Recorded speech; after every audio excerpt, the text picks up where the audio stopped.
आज संविधान दिवस पर इन दोनों तस्वीरों को ध्यान से देखिए।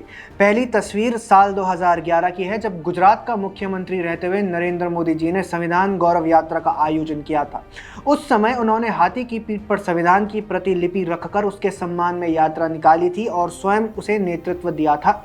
दूसरी तस्वीर जून 2024 की है, जब तीसरी बार प्रधानमंत्री चुने जाने के बाद पीएम मोदी एनडीए संसदीय दल की बैठक में हिस्सा लेने संसद के सेंट्रल हॉल में पहुंचे थे। तब पीएम मोदी ने संविधान को अपने हाथों में लेकर सिर माथे से लगाया था, उसे नमन किया था। अब एक और तस्वीर देखिए। साल 2014 में जब पीएम मोदी पहली बार बतौर सांसद संसद में पहुंचे थे तो उन्होंने संसद में घुसने से पहले सिर झुकाकर माथा टेक कर संसद को नमन किया था। ये हैं पीएम मोदी, जिन्हें कांग्रेस पार्टी और इकोसिस्टम संविधान विरोधी साबित करने का असफल प्रयास कर रहा है।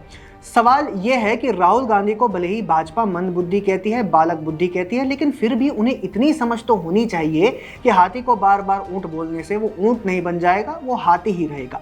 संविधान के प्रति, संसद के प्रति, देश के लोकतंत्र के प्रति, देश की लोकतांत्रिक मान्यताओं और व्यवस्थाओं के प्रति पीएम मोदी का सम्मान और विश्वास कोई आज से नहीं है, बनावटी, दिखावटी या फिर सजावटी नहीं है, बल्कि वो सम्मान भाजपा की नीतियों में है, भाजपा के संस्कारों में है, भारतीय संस्कारों में है। पीएम मोदी के राजनीतिक संस्कार भी उन्हें नीतियों से बने हैं। ऐसे में आप उन्हें कैसे संविधान विरोधी सिद्ध कर पाएंगे? कितनी भी बड़ी मशीनरी के साथ आप प्रोपेगेंडा में जुटे रहे, लेकिन प्रत्यक्ष दिखाई दे रहे सत्य को कोई नहीं ठुकरा सकता। देश की जनता पिछले 10 वर्षों से देख रही है कि कैसे पीएम मोदी ने संविधान को जन जन तक पहुंचाया है।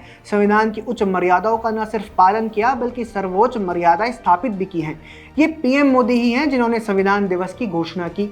उनके आह्वान करने के बाद, उनके शुरुआत करने के बाद ही पूरे देश में प्रत्येक वर्ष 26 नवंबर को संविधान दिवस उत्सव के तौर पर मनाया जाता है। यह पीएम मोदी ही हैं जिनके कार्यकाल में देश में राष्ट्रपति शासन लगना लगभग बंद हो गया। यह पीएम मोदी ही हैं जिनके कार्यकाल में देश में वास्तविक तौर पर सहकारी संघवाद स्थापित हुआ। 2014 से पहले हम देखते थे कि कैसे केंद्र में जिस भी पार्टी की सरकार होती थी वो विपक्षी पार्टी के शासन वाली राज्य सरकारों के साथ भेदभाव किया करती थी। हर दिन ऐसे ही तमाम खबरों से अखबार भरे रहते थे कि केंद्र सरकार सौतेला व्यवहार कर रही है, पैसे नहीं दे रही है, और आज ये सब पूरी तरह से खत्म हो गया है। केंद्र सरकार सभी राज्य सरकारों के साथ समान व्यवहार करती दिखाई देती है।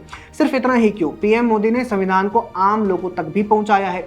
संविधान को लेकर तमाम तरह के कार्यक्रम किए गए, वेब पोर्टल लॉन्च किए गए, जनता की सहभागिता के लिए क्विज कंपटीशन जैसे तमाम कार्यक्रम समय समय पर किए जाते भी हैं। इसका उद्देश्य सिर्फ एक है, आम लोगों को संविधान के महत्व से अवगत कराना, और ये सब काम पीएम नरेंद्र मोदी कर रहे हैं, जिन पर राहुल गांधी संविधान विरोधी होने का आरोप लगाते हैं। एक बात और याद रखिए, संविधान को पूरे देश में पीएम मोदी ने ही लागू किया है। केंद्र की मोदी सरकार ने ही आर्टिकल 370 हटाया। उससे पहले देश में 2 संविधान होते थे, जम्मू और कश्मीर के लिए एक और पूरे देश के लिए दूसरा। आर्टिकल 370 हटाकर जम्मू और कश्मीर का संविधान भी खत्म किया गया। इससे बड़ी श्रद्धा संविधान के प्रति और क्या हो सकती है? इससे बड़ी श्रद्धांजलि हमारे संविधान निर्माताओं के प्रति और क्या हो सकती है? इसके बाद भी कांग्रेसी इकोसिस्टम पीएम मोदी को संविधान विरोधी बताता है तो हंसने के सिवाय और क्या ही कहा जा सकता है। मत भूलिए कि देश के परिपक्व मतदाता अपने सामने ये सब कुछ होते हुए देख रहे हैं। वे देख रहे हैं कि कैसे नया संसद भवन बना तो पुराने संसद भवन को पीएम मोदी ने संविधान सदन में बदल दिया। ऐसे में हाथ में लाल किताब पकड़कर कोई कितना भी चीखता रहे कि संविधान खतरे में है, लेकिन सच्चाई क्या है वो लोग देख रहे हैं, और बार बार पीएम मोदी के लिए वोट करके वे इस बात की पुष्टि भी करते हैं कि लाल किताब दिखाकर सच्चाई छिपाई नहीं जा सकती।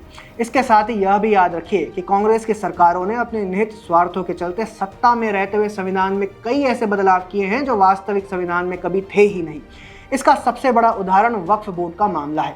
संविधान निर्माताओं ने वक्फ बोर्ड से संबंधित कुछ भी संविधान में नहीं रखा था, लेकिन कांग्रेस ने तुष्टीकरण की राजनीति के लिए वक्फ बोर्ड की व्यवस्था बनाई।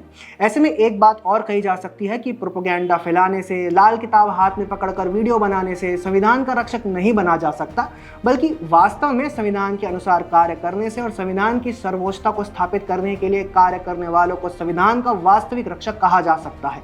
और आज पीएम मोदी सही मायनों में यही करते दिखाई दे रहे हैं।